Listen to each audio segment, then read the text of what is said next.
अच्छा, congenital cataract basically हमारे पास जो है ना वो पैसिफिकेशन होता है क्रिस्टलाइन लेंस की, लेकिन ये हमारे पास ना बाय बर्थ होते हैं, अर्ली चाइल्डहुड के अंदर अपीयर होते हैं।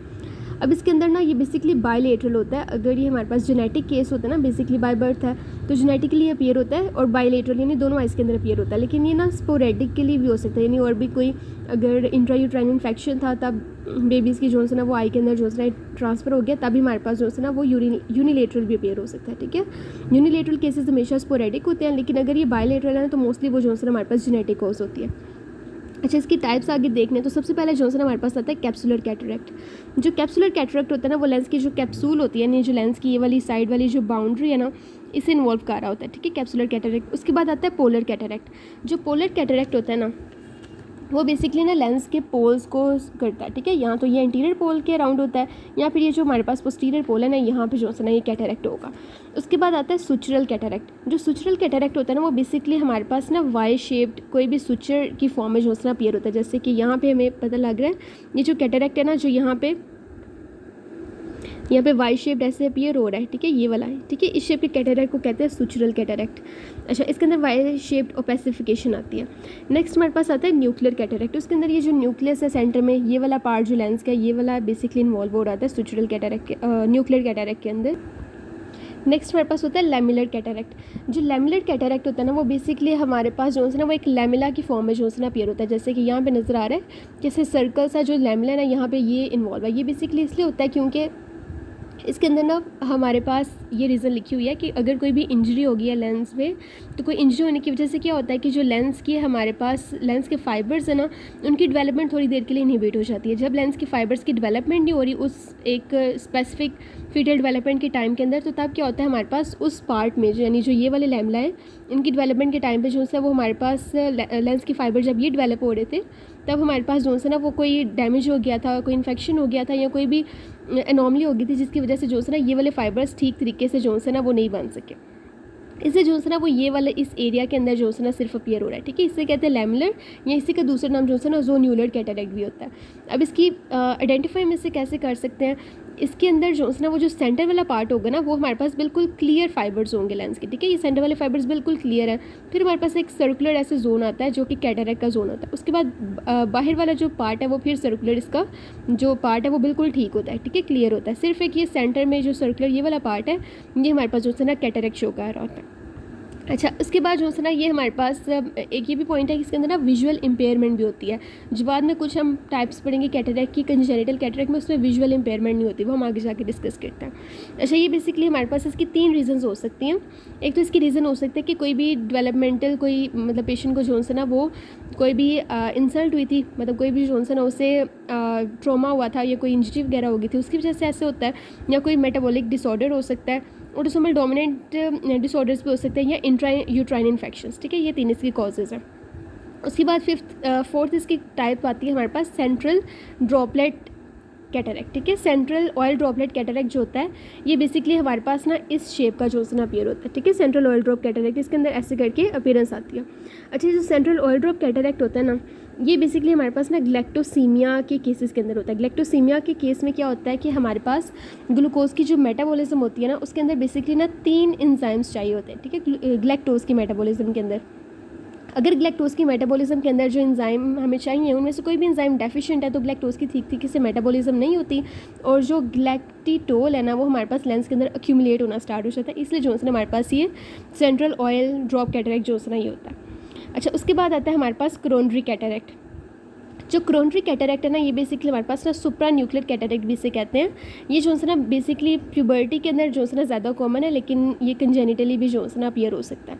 अच्छा, ये जो कैटरेक्ट है ना ये बेसिकली हमारे पास ना जैसे क्राउन होता है ना वैसे जो है ना अपीयर होता है। ठीक है, जैसे करके सेंटर में हमारे पास न्यूक्लियस है, और न्यूक्लियस के साइड पे जो है ना ये हमारे पास जैसे कि क्राउन होता है ना, ये कॉर्टिकल रीजन के अंदर ऐसे क्राउन बन रहा होता है। ठीक है, इसकी बेसिकली ऐसे अपीयरेंस होती है जैसे इस डायग्राम में नज़र आ रहा है। सेंटर वाला न्यूक्लियस वाला पार्ट था, और ये साइड पर जो कॉर्टिकल वाला पार्ट है ना उस पर ऐसे करके क्राउन शेप जो है ना वो अपीयर हो रहा है।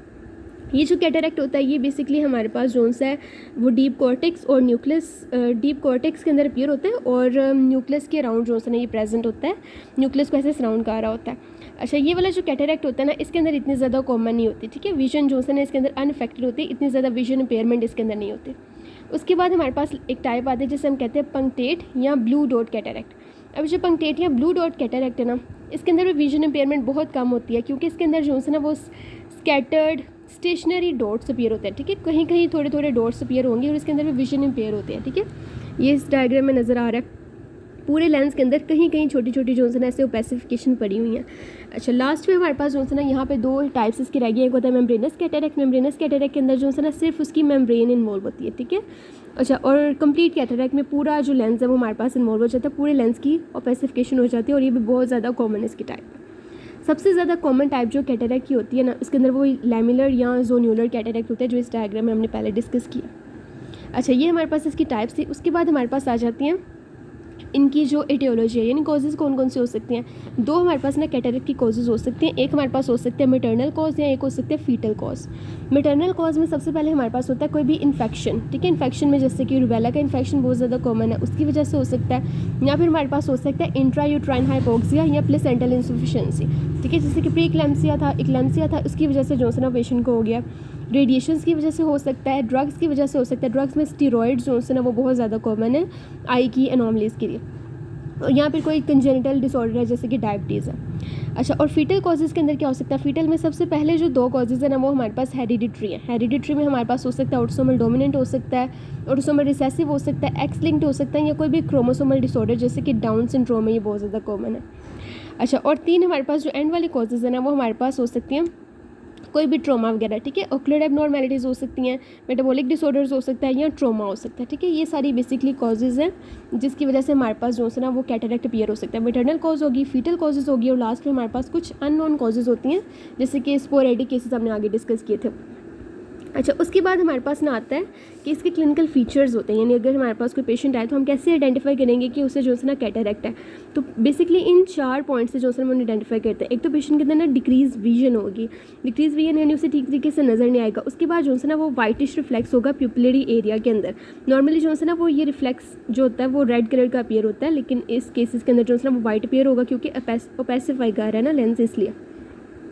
उसके बाद एबनॉर्मल मूवमेंट ऑफ आई, ये बेसिकली हमारे पास निस्टैग्मस होता है जिसके अंदर रेपिटेटिव इनवॉलेंट्री मूवमेंट हो रही होती है, यानी आई जो है ना वो इनवॉलेंटरीली ऑसिलेट कर रही होती है, इसलिए जो है ना हमारे पास ये अपीयर होता है। और एक है डेविएशन ऑफ आई, यानी जो हमारे पास स्क्विंट है वो इसके अंदर होता है, ठीक है। ये भी मोस्ट कॉमन साइन है हमारे पास ये कैटरैक्ट के अंदर, और इसे जो है ना फिर स्लिट लैम्प से जो है ना वो वेरीफाई कर लेते हैं। उसके बाद हमारे पास ये जो ल्यूकोकोरिया होता है ना, ये बेसिकली ये जो whitish reflex and pupillary area, इसी को जो है ना वो ल्यूकोकोरिया कहते हैं।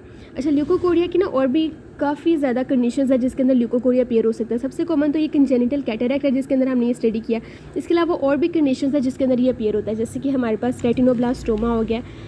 रेटिनोब्लास्टोमा के अंदर बेसिकली क्या होता है कि इसमें ना रेटिना का एक कंजेनिटल ट्यूमर अपीयर होता है जिसकी वजह से जो है ना वो वाइटिश रिफ्लेक्स आ रहा होता है। उसके बाद हमारे पास आता है रेट्रोलेंटन फाइब्रोप्लेजिया। ये जो रेट्रोलेंटन फाइब्रोप्लेजिया होता है ना, ये भी रेटिना का कोई एबनॉर्मली होती है। इसमें बेसिकली ना ऑक्सीजन टॉक्सिसिटी हो रही होती है पेशेंट को, जिसकी वजह से हमारे पास जो लेंस होता है ना, लेंस के अंदर फाइब्रोवेस्कुलर मैस अपीयर हो रहा होता है, ठीक है। लेंस के पीछे एक फाइब्रोवेस्कुलर मैस अपीयर होता है जिसकी वजह से जो है वो वाइटिश अपीयरेंस आ रही होती है। उसके बाद हमारे पास interior persistent hyperplastic primary vitreous.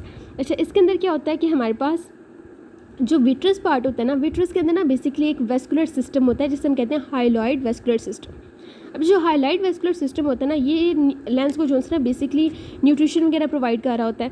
अगर ये जो है ना वो वक्त के साथ साथ रिग्रेस ना करे, वहाँ पे परसिस्ट रहे, ठीक है, तो उसकी परसिस्टेंस की वजह से जो है ना ये हमारे पास ल्यूकोकोरिया अपीयर हो सकता है।